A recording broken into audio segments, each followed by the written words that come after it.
Como les habíamos adelantado y les venimos adelantando estos días, bueno, estamos en comunicación telefónica con el excomandante y piloto de Aerolíneas Argentinas, Jorge Polanco, que, bueno, como también les conté, que vivió este evento en el caso Bariloche. Así que, bueno, lo vamos a saludar, lo tenemos en comunicación telefónica. Jorge, bienvenido al Grupo Cristal. Gustavo Díaz lo saluda, muchísimas gracias por atendernos. Buen día, Gustavo. ¿Cómo están ustedes? Un gusto, ¿eh? Un gusto. ¿Cómo va? Muy bien, acá estamos. ¿Está bien así? ¿Es comandante bien presentado, Jorge? Eh, Mira, en realidad no, porque esto es como los médicos. El que fue médico va a ser Claro. médico toda la vida. El que fue comandante sigue siendo Está comandante. bien. Una cosa es retirado y otra cosa Ah, es no está estar bien. en Comand- activo. comandante Recordá que retirado. hoy en la Argentina y en el mundo a los 65 años Sí, ya no podemos volar más comercialmente, pero seguimos volando. Yo sigo claro, sí, volando, sí. hago consultorías aeronáuticas, trabajo mucho con seguros también y eso realmente me sigue manteniendo en contacto con la profesión. Hago un programa dedicado a la industria aeronáutica hace 30 años y de alguna manera nunca me pude apartar de lo que fue siempre mi pasión, los Claro, aviones y también los autos de carrera. los autos. ¿Cómo es la jerarquía? ¿Qué función cumple un comandante de vuelo, además de pilotar también un avión? El comandante de vuelo es la persona designada por la empresa para tener la autoridad máxima en un avión. Y después, en segunda línea, viene el primer oficial, que también vuela, es piloto y está habilitado para volar el avión. Y en algunos casos hasta un tercer piloto cuando son vuelos internacionales Claro. con el cruce del Atlántico o vuelos de más de 8 a 9 horas. Esa es la composición de una cabina, la parte profesional. Suele haber tres pilotos y obviamente la responsabilidad y las decisiones recaen sobre el que tiene más antigüedad y más experiencia. En este caso, ese es el comandante. Muy bien, muy bien. Bueno, y como nos contaba también, bueno, fue piloto de TC y bueno, tiene también un aprecio especial por Tandil, que bueno, está acá cerca de nuestra zona. Sí, bueno, yo durante muchos años corrí 87 carreras en turismo de carretera, que no son No son pocas, pocas, ¿no? y soy sobreviviente de la época donde en la ruta teníamos accidentes mortales. Claro. Eh, Tuve un accidente importante en Tandil, en un lugar que se llama la Bajada de Belén, pero también recorrí toda la provincia, recibimos el cariño de toda esa gente que vive en la provincia de Buenos Aires y que quería tanto también y quiere al turismo de carretera, que es Claro. obviamente a pesar de que está pasando por un momento muy amargo con sus directivos, sigue siendo una categoría muy querida por fundamentalmente la provincia de Buenos Aires. Sí, el turismo carretera que lleva ese nombre justamente porque por ahí los más jóvenes, por ahí todavía alguno que por ahí no sepa, esto se corría en las rutas en un principio. Correcto, correcto, sí, corríamos en las rutas, esa es la realidad. Y fundamentalmente la mayoría eran de la provincia de Buenos Aires, Claro. Olavarría, Tandil, Tres Arroyos, Bahía Blanca, bueno, tantos lugares, Balcarce. La provincia era quien atrapaba a la mayoría de los adeptos a la categoría y fue la que la lanzó después en forma federal a todo el país. Claro. Bueno, Jorge, usted también ha estado en la conversación internacional justamente por este evento que ocurrió cuando pilotaba este Boeing 727 en Bariloche, que fue escoltado, podría decirse, por un ovni en el momento que fue a aterrizar esa noche del 31 de julio de 1995. Podría por ahí, resumidamente, porque ya el caso es muy conocido, contarnos un poquito qué vivió esa noche y bueno, cómo ha llegado también este caso que viene nuevamente a la charla, porque en esta desclasificación de los archivos del Pentágono, este caso está documentado en esos archivos. Bueno, vos diste una definición muy buena, prácticamente escoltado, esa es la realidad, Claro, porque esa noche lo último que podíamos esperar, después de haber visto una luz cuando estábamos haciendo la aproximación, es que se nos pusiese al lado, a 15 metros de la punta del ala, un objeto de unos 30 metros de diámetro que, como siempre digo, parece un plato Claro, sopero invertido, con luz naranja arriba y verde girando en derredor. O sea, perfectamente visible, no había ningún error. Y de hecho, bueno, nos acompañó casi hasta el final donde corta la luz del aeropuerto, que hasta ese momento la luz del aeropuerto la estaba brindando un grupo generador, porque había habido un corte de energía en Bariloche. claro, Bueno, el corte de luz en ese momento me obliga a hacer lo que llamamos una maniobra de escape, un claro, go-around, porque el aeropuerto quedó todo a oscuras, lo que nosotros llamamos un agujero negro, un dark hole. claro, Y la realidad es que a partir de ese momento me empiezan a pasar cientos de cosas por la cabeza, como, bueno, al intentar subir el tren y el flap para hacer el escape, veo que mis compañeros están frisados, que me miran y lloran y no reaccionan, estaban congelados. Y yo siempre pensaba, bueno, no tengo que perder el control del avión, no tengo que perder el control del avión, no tengo...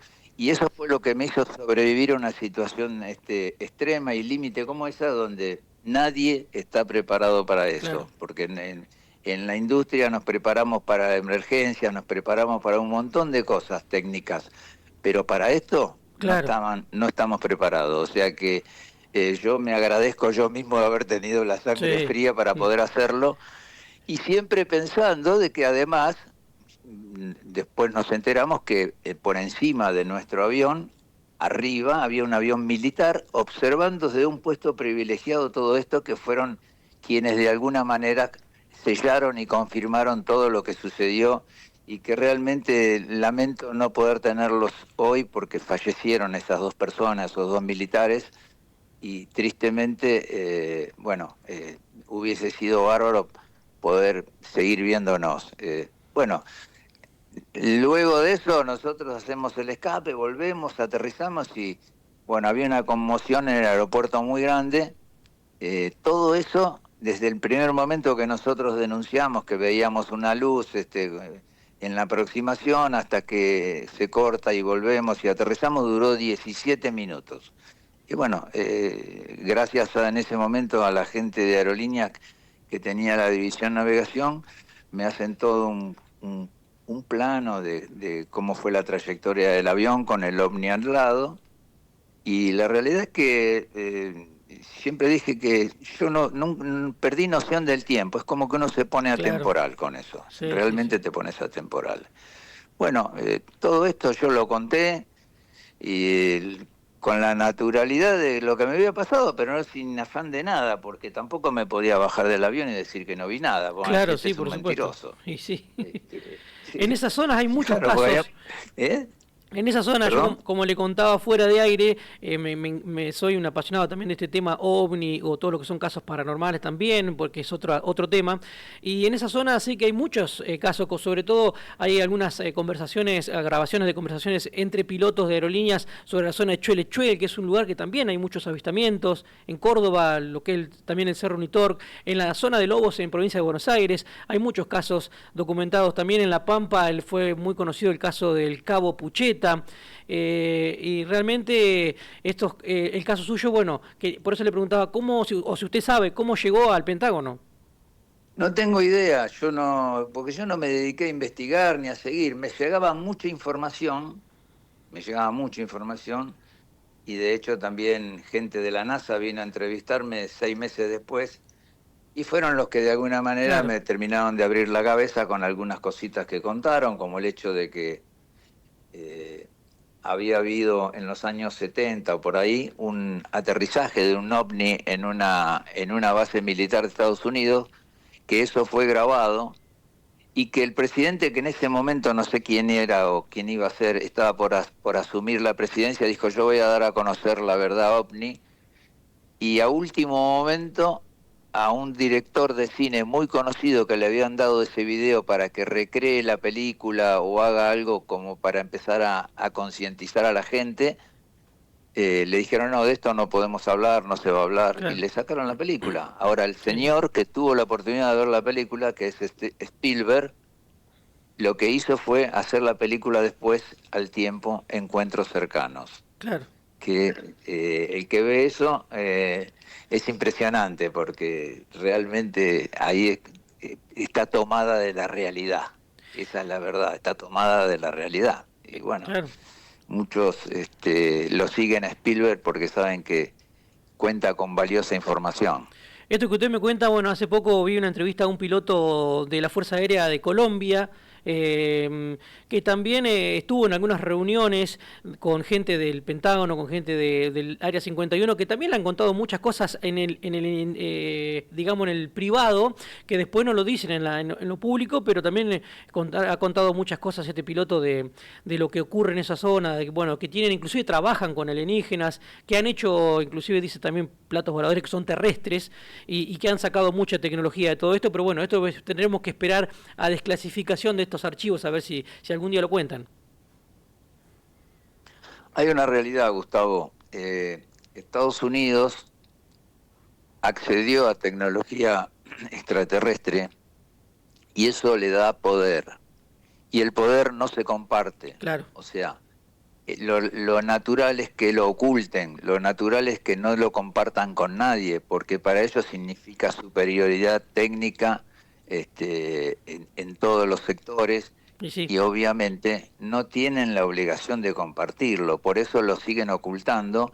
Lo que pasa es que últimamente hasta el mismo los políticos en Estados Unidos empezaron a hablar lo que ya no se puede ocultar, digamos. claro. Y bueno, de a poquito te van abriendo la puerta, pero la sorpresa es mayúscula.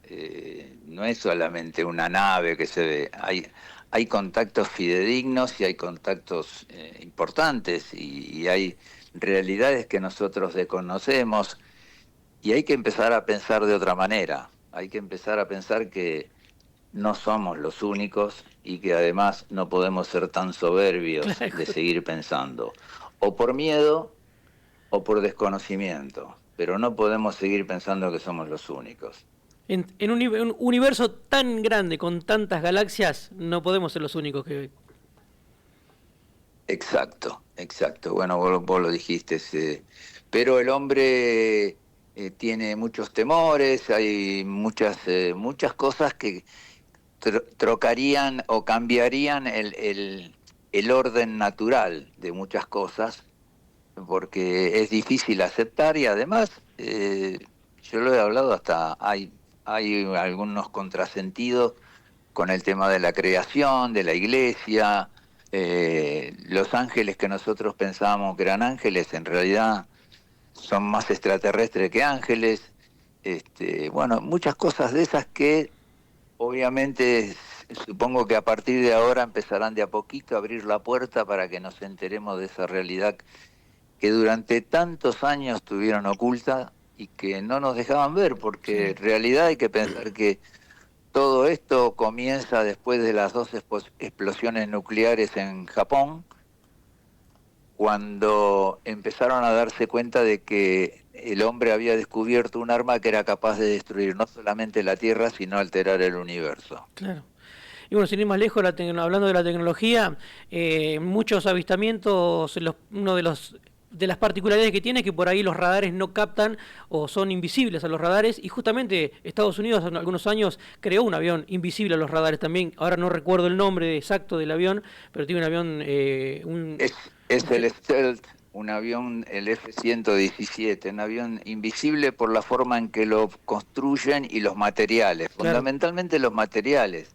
De ahí viene ahora que está de moda hablar de tierras raras. Las tierras raras son todos los materiales que se utilizan, que son de alta resistencia, que soportan pesos y cargas que no tienen los materiales comunes que conocemos, el aluminio, el acero, y que son muy livianos y que, bueno, y la forma de transportarse es por magnetismo y por un montón de cosas que todavía no alcanzamos a comprender. bueno, Jorge, quiero primero agradecerle enormemente esta comunicación. Bueno, les recuerdo a la gente que estamos hablando con Jorge Polanco, comandante retirado, piloto de Aerolíneas Argentinas. Y si alguna vez, para ir cerrando, si alguna vez ha vivido algún otro evento parecido al que vivió aquel 31 de julio del 95, y cómo queda una persona, en el caso suyo, o los que estaban con usted, o inclusive algunos de la tripulación, de los pasajeros que pudieron ver algo, cómo siguen después de un caso así. Mirá, de los pasajeros, en el año que ocurrió este evento, estamos hablando de 31 años atrás, las aproximaciones y aterrizajes en los aviones de las líneas aéreas eran con las luces prendidas de la cabina, las Claro, luces blancas. Si vos no pones la cara para afuera para mirar, no podés ver nada. claro, Por eso, desde hace unos cuantos años, se apagan las luces para el aterrizaje y queda, lo único que ves es un caminito verde en el piso por si tenés que evacuar el avión. Eso, en ese momento, fue, digamos, el punto donde mucha gente no se ponía contra la ventanilla porque no veía nada, claro, no por se enteró de nada. la luminosidad que había dentro de la cabina. Los pilotos que estaban conmigo, el piloto y el ingeniero de vuelo, quedaron choqueados. Yo no pude nunca más hablar con ellos de este tema porque no lo hablaron Claro, y porque no podían decir nada porque ellos estuvieron prácticamente ausentes. Los únicos que sí salieron a los medios, que lo podés verificar entrando en YouTube, vas a ver, yo he estado con la señora Legrand, con un montón de lugares donde contamos con los militares, pudimos contar esto. Ellos fueron testigos privilegiados, porque ellos vieron todo desde la vertical, en una forma que realmente eran privilegiados. Y la claro. verdad es que yo tuve 3 eventos de estos. No lo dije hasta pasado unos cuantos años. Tuve uno el 6 de febrero de ese mismo año, yendo de Córdoba, de Río de Janeiro a Córdoba, otro el 31 de julio, y el 11 de agosto del 96 tuve otro evento en Trelew, donde me decidí a no hablar más del tema. Claro. Y indudablemente después yo no lo pude tener. Aparecí en un informe en Francia muy importante donde decían que el evento había sido muy importante, y yo creo que de ahí lo debe haber tomado, no sé, supongo, el Pentágono. Bueno, Jorge, realmente, bueno, esa noche entonces prevaleció su experiencia y esa responsabilidad por los tripulantes y por los pasajeros, que fue lo que hizo que pudiera obrar de esa manera. Muchísimas gracias por esta comunicación, estamos muy agradecidos de poderlo tener esta mañana, así que gracias y bueno, hasta cualquier momento, Jorge. Bueno, gracias a ustedes y un saludo muy grande a toda la zona de influencia de la radio de ustedes, ¿eh? Un abrazo. Ahí estaba la palabra del comandante retirado de Aerolíneas, piloto Jorge Polanco.